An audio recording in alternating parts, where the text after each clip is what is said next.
Hey everybody, it's Lance the Lush. It is another edition of Lush Talks. Now, Lush fans, I come to you today with something very unusual. It was actually an article I saw by Rick Arman in the Akron Beacon Journal, my home newspaper here. As I light a cigar here, and I'm gonna show it to you right here, so we all know what's going on. It says there's 1.1 million homebrewers in the U.S. per the survey.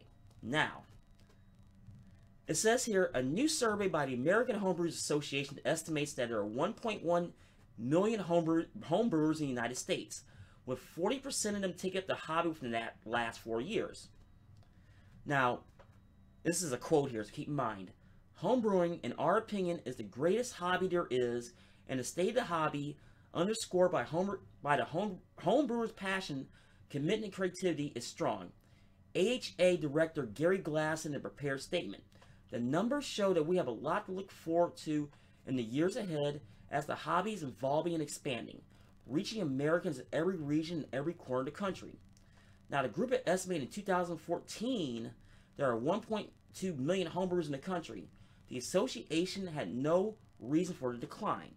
Now, here's the breakout, and this is the topic of this conversation.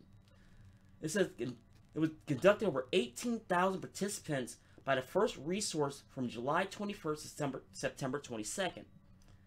It says here the average homebrewer is 42 years old, with 52% being between 30 and 49. And of that, 35% are married or in a domestic relationship, and of that 18,000, 68% have at least a college degree, and the same percentage of the household income of $75,000 or more. Now, it says homebrewers are spread out all over the country.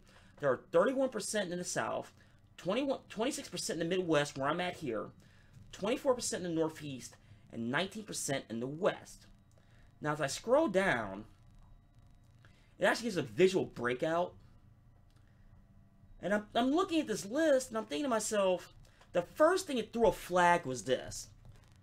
In 2017, homebrewers produced more than 1.4 million barrels of brew a year, and I call BS on that.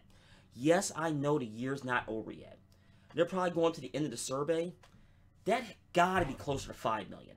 Has to be. There's no way in the world they can't be close to 5 million. This says here, nearly all homebrewers, 94% shop in 1 to 2 local homebrew stores 8 times a year. Okay, I'll go with that. And the majority, 78%, also shops 2 to 3 online stores 5 times a year. Now, I also agree with that because I've had to go online a few times. And that's pretty much the gist of this article, but I wanted to talk about it because I have one very simple question. One very simple one. And yes, Lush fans, I'm running live today on this Lush Talks. But it's I have to ask the question: is this a game of the upper middle class? And there's a reason why I say that.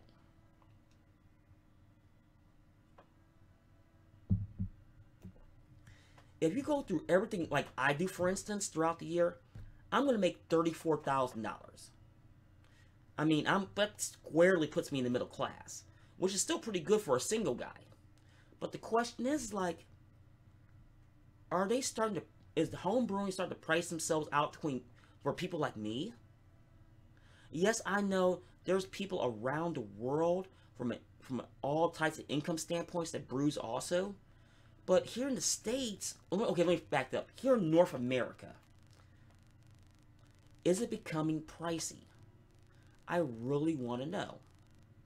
And tell me in the comments below, like there's one particular person that be beer by the numbers who sees this. I want you to chime in the comments on this. I mean, this is actually a really good question.